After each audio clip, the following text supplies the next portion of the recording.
Update 2. Nobody wants you around anyway, my brother sneered. Dad just said, maybe it's for the best. Elle didn't say a word, just walked out. This morning? 14 missed calls, 6 voicemails, and a message that changed everything. Lot of shouting. Looked like somebody threw a fit. I felt my throat tighten. Anyone hurt? Didn't look like it. But your dad was sitting on the porch when they left. Alone. He looked, I don't know, older than I've ever seen him. I thanked him and left without the tea. Back at Ben's place, I finally opened the rest of the voicemails. The 6th one was the one that changed everything. Alex, it's Mom. I know you're upset. I know we haven't been fair, but please, you need to come home. Your father, he's not doing well. And Jeremy, he and Kayla had a fight last night. Things got out of hand. He said things, did things.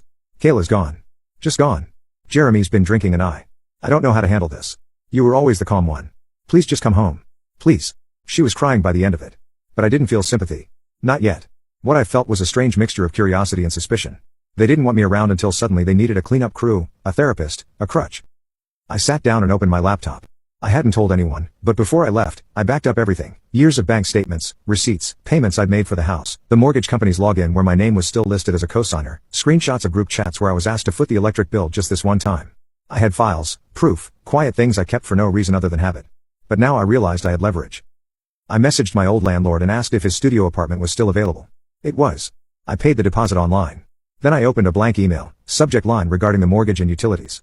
I attached a few documents, wrote a short, clinical note about transferring all financial responsibility to the primary owners, added the payment dates, I am withdrawing support effective immediately. Then I sent it to my parents' shared email. No dramatic message, no guilt trip, just the facts. 5 minutes later, my phone rang. Mom again. I didn't answer. 2 minutes after that, Dad. Then Jeremy. This time, I answered. He didn't say hello. Instead, he snapped, what is wrong with you? You think now's the time to pull this? After everything that happened? I didn't flinch. I think it's the perfect time. He cursed under his breath, then hissed, we needed you and you bailed just like always. That got me. I felt something hot rise in my chest, but I held it down. You kicked me out, Jeremy. Or did you forget? Nobody wants you around. Remember? He was silent. Then, I didn't mean it. Doesn't matter. You said it. And Dad agreed. More silence. I could hear his breathing fast and shallow. Finally, he muttered, Kayla's threatening to press charges. I raised an eyebrow. For what? She said I shoved her. I didn't. I just grabbed her arm. She was going to take the car. My car. I told her she couldn't just leave. I didn't respond. Just let the silence stretch. You coming home or what? He asked, voice tight. And that's when I knew I wasn't. Not now. Maybe not ever. But before I could respond, I heard something in the background of the call, a door slamming. Then Mom shouting something. Then a crash. Jeremy swore and the line went dead. I stared at my phone. Then I got the text from Dad, come home now. I'll explain everything. And that's when I saw it. An email notification from the mortgage company. Subject, final notice. Loan status updated. I clicked it open and my heart dropped because the house was in my name, solely. And now the payments had stopped. I stared at the email, my chest tightening with every line I read. It didn't make sense. The house is solely in your name, Alexander Kane, following the automatic transfer filed under Clause 7B of the loan agreement.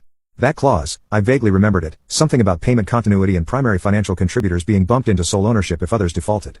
At the time, it sounded like boring legal fluff, but I'd been the only one consistently paying anything for the last few years. Mortgage, utilities, even the new water heater 2 winters ago. It wasn't a malicious setup, not even intentional, but I'd been the only name on the paperwork that mattered. And with no other consistent contributor, the system had defaulted to me. Without warning, without anyone noticing until now. Which meant legally, the house was mine. I sat back in the chair, stunned. Not triumphant. Not yet, just hollow. Like I'd stumbled into the final scene of a play I didn't realize I was starring in. A knock at the door jolted me.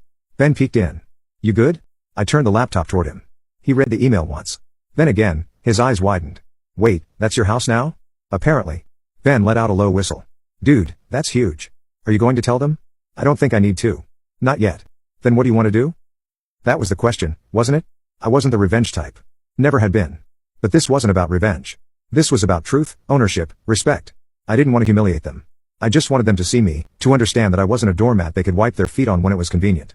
I opened my email again and started typing a message, not to my family, but to a real estate attorney a friend had recommended months ago, back when I was considering buying my own place. I explained the situation, attached the documents, and asked for guidance on the legal standing.